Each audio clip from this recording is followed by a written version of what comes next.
नमस्कार। YouTube channel glimpse of Indian history by doctor Mohanlal Gupta में आपका स्वागत है। आप देख रहे हैं ऐतिहासिक धारावाहिक कैसे बना था पाकिस्तान। प्रस्तुत है 80वीं कड़ी, जिन्ना ने कहा मैं बनिए की तरह सौदा नहीं करता। पिछली कड़ी में हमने चर्चा की थी कि जब जवाहरलाल नेहरू ने एक सार्वजनिक मंच से यह बात कही कि भारत की आज़ादी के बाद हम किसी भी संधि या समझौते से बंधे हुए नहीं रहेंगे, तो मुस्लिम लीग ने कैबिनेट मिशन के प्रस्ताव को स्वीकार करने के लिए दी गई अपनी सहमति निरस्त कर दी तथा खुलेआम घोषणा कर दी कि आज से मुस्लिम लीग पाकिस्तान निर्माण का लक्ष्य प्राप्त करने के लिए स्वयं को संवैधानिक बंधनों से मुक्त करती है। अब मुस्लिम लीग वही करेगी जो उसे अच्छा लगेगा। मुस्लिम लीग के साथ साथ भारत के कुछ अन्य सांप्रदायिक एवं राजनीतिक तत्वों ने भी कैबिनेट योजना को अस्वीकार कर दिया। नेहरू के वक्तव्य पर मौलाना अबुल कलाम आजाद ने टिप्पणी की कि 1946 की गलती बड़ी महंगी साबित हुई। जिन्ना ने सार्वजनिक रूप से वक्तव्य दिया। इन तमाम तथ्यों ने बिना किसी शक के यह साबित कर दिया है कि भारत की समस्या का एकमात्र हल पाकिस्तान है। जब तक कांग्रेस और मिस्टर गांधी यह दावा करते रहेंगे कि वे पूरे देश की नुमाइंदगी करते हैं, तब तक वे सच्ची हकीकत और इस संपूर्ण सत्य से इनकार करते रहेंगे कि मुसलमानों का एकमात्र अधिकारपूर्ण संगठन मुस्लिम लीग है। और जब तक वे इसी कूटनीतिक चक्र में घूमते रहेंगे, तब तक न कोई समझौता हो सकता है और न ही कोई आज़ादी मिल सकती है। अब तो मिस्टर गांधी सारी दुनिया के सलाहकार की भाषा बोलने लगे हैं। वे कहते हैं कि कांग्रेस भारत की जनता की ट्रस्टी है। पिछले 150 साल से इस ट्रस्टी का हमें काफ़ी तजुर्बा हो चुका है। हम कांग्रेस को अपना ट्रस्टी नहीं बनाना चाहते। हम अब बड़े हो चुके हैं। मुसलमानों का केवल एक ही ट्रस्टी है और वह है मुसलमान राष्ट्र। जिन्ना ने कैबिनेट मिशन के सदस्यों को भी चुन चुनकर निशाना बनाया। उसने क्रिप्स पर आरोप लगाया कि क्रिप्स ने हाउस ऑफ कॉमन्स में मिशन के लक्ष्यों की जो सहज परिभाषा दी थी, उसके दायरे से चालबाजी के साथ बच निकलने की कोशिश की।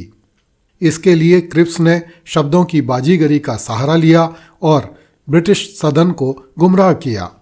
मुझे खेद है कि क्रिप्स ने अपनी कानूनी प्रतिभा को भ्रष्ट किया। जिन्ना ने कैबिनेट मिशन के दूसरे सदस्य पैथिक लॉरेंस पर आरोप लगाया कि उसने हाउस ऑफ लॉर्ड्स में कहा था कि जिन्ना मुसलमानों के प्रतिनिधित्व पर अपनी इजारेदारी नहीं चला सकता। मैं कोई व्यापारी नहीं हूं। मैं तेल के लिए रियायतें नहीं मांग रहा हूं, न ही किसी बनिए की तरह सौदेबाजी और तोल मोल कर रहा हूं। कांग्रेस ने कैबिनेट मिशन प्लान को तो स्वीकार कर लिया था, किंतु उसमें अंतरिम सरकार के गठन का जो प्रस्ताव किया गया था उसे अस्वीकार कर दिया था।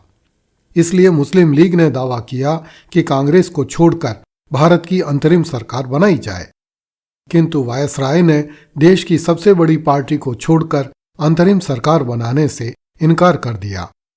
जब 27 जुलाई 1946 को मुस्लिम काउंसिल ने बंबई बैठक में कैबिनेट मिशन योजना को अस्वीकार कर दिया, तब कांग्रेस ने दूसरी चाल चली।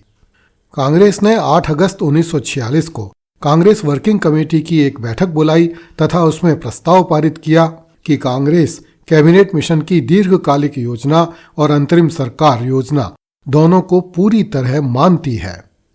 वायसराय लॉर्ड वेविल चाहता था कि कांग्रेस तथा मुस्लिम लीग दोनों दलों के सहमत होने पर अंतरिम सरकार का गठन हो, किंतु मुस्लिम लीग अंतरिम सरकार में शामिल होने के लिए सहमत नहीं हुई।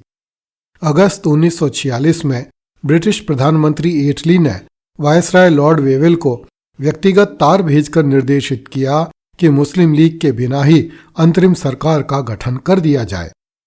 इस पर वायसराय लॉर्ड वेविल ने जवाहरलाल नेहरू को सरकार बनाने का निमंत्रण भिजवा दिया, जिसमें कहा गया कि मेरे सामने अंतरिम सरकार के गठन का प्रस्ताव रखें। यह आपको तय करना है कि आप इसके बारे में मिस्टर जिन्ना से चर्चा करना चाहेंगे या नहीं। मुझे यकीन है कि आप मुझसे सहमत होंगे कि गठजोड़ सरकार ही इस नाजुक समय में भारत की नियति को सबसे अच्छी तरह निर्देशित कर सकती है। हमारे पास समय बहुत कम है। जवाहरलाल नेहरू ने 10 अगस्त 1946 को वर्धा से वायसराय को एक पत्र लिखकर उसका निमंत्रण स्वीकार कर लिया तथा 13 अगस्त 1946 को मोहम्मद अली जिन्ना को पत्र लिखकर उससे सरकार में शामिल होने का अनुरोध किया तथा उससे मिलने का समय मांगा। मोहम्मद अली जिन्ना ने जवाहरलाल नेहरू के पत्र का जवाब इस प्रकार भिजवाया, न तो मुझे यह पता है कि आपके और वायसराय के बीच क्या खिचड़ी पकी है और न ही मुझे आपके बीच हुए किसी समझौते की जानकारी है। अगर इसका मतलब यह है कि वायसराय ने आपको एक कार्यकारी परिषद गठित करने की जिम्मेदारी सौंपी है और वे आपकी राय स्वीकार करने और उसके आधार पर कदम उठाने के लिए तैयार हो गए हैं, तो यह स्थिति स्वीकार करना मेरे लिए संभव नहीं है। लेकिन अगर मुझसे मिलकर आप हिंदू मुसलमान सवाल पर गतिरोध हल करना चाहें तो मैं आपसे आज शाम 6 बजे मिलने के लिए तैयार हूं। अगली कड़ी में देखिए, नेशनल गार्ड्स के गिद्धों ने शहर साफ कर दिया। कृपया इस चैनल को लाइक, सब्सक्राइब एवं शेयर करें। धन्यवाद। जय हिंद।